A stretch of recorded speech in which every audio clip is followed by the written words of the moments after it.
a wake bait, or even if you do.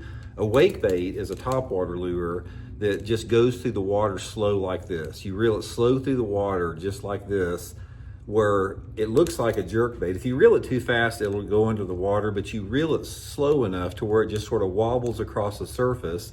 And wobbling across the surface like that real slow, it puts out a V behind the boat, almost like an outboard when you're going. So it creates this V that goes out there, and that's why it's called a wake bait, because it creates a wake behind the bait there. It's a very situational lure. In other words, you have to have just the right conditions to get them on a wake bait. But guys, when you get the right conditions on a wake bait, you can catch some giant bass on topwater. In fact, I'm gonna guess out of all the topwaters I've fished, buzz baits, ploppers, walking baits, chuggers, prop baits, the average size of fish that I catch on a wake bait is bigger than any topwater out there. It's really, really good for that. So let's talk a little bit about, the bait and what you want to set up and look for.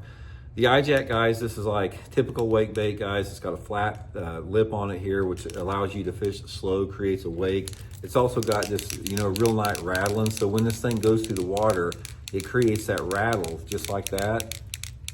And you can hear, the fish can hear it from a long way, and they can also see the wake. So what I do with it is I fish it on a long rod. I usually fish it on at least a 7.5 foot rod. 12-pound test monofilament line. You don't want to use fluorocarbon or braid because it'll make it sink in the water a little bit. 12-pound mono. And the way that you fish it is you throw it out there and you keep your rod tip high. You keep your rod tip like at 11 o'clock position. That way it doesn't tend to dive down, it'll stay surface, and just slow crank it like that. You want to crank it just slow enough to make it move.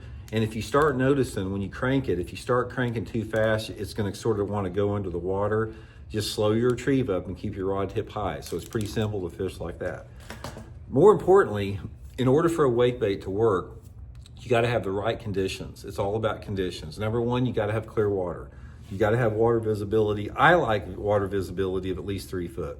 Ideally, give me like 4, 5, 6 foot of clarity. It's a sight bait that'll pull fish up out of deeper water.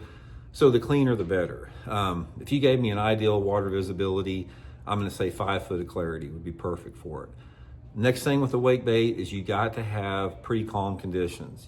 I prefer glass smooth conditions for a wake bait because the fish can hear it from a long way and they can see that V on a calm body of water. You can have a tiny little bit of ripple, but you can't have a chop. If you've got a chop, it'll dive. So you got to have just a tiny, tiny ripple on the water, preferably calm condition.